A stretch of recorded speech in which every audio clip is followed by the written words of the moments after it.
We have a piecewise function here that is composed of three different pieces.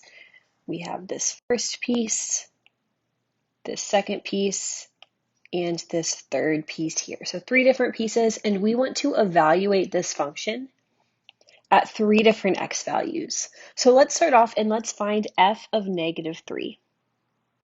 When finding f of -3, we are trying to figure out what is our y value, what is the output of this function when x equals -3.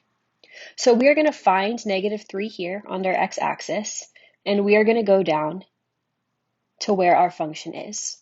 And so at x equals -3, our function, our y value, equals -3. Let's move on and let's look at f of -1 here.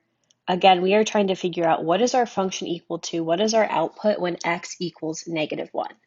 So we're going to find -1 on our x-axis here, and we want to figure out what is the y value of our function here. And you'll see that at x equals -1, we have an open circle up here and a closed circle down here. This open circle means that this point here is not included in the function. So this open circle here where x equals -1, that is not part of our piecewise function. That is what that open circle tells us. So we know that we want to look for this closed circle when we are evaluating f of -1. So in this case here, f of -1 is equal to about -2.5.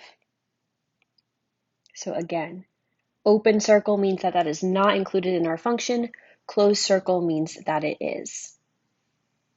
And finally, we want to find f of 3. So we are going to find 3 on our x-axis here and figure out that when x equals 3, our function is equal to 2.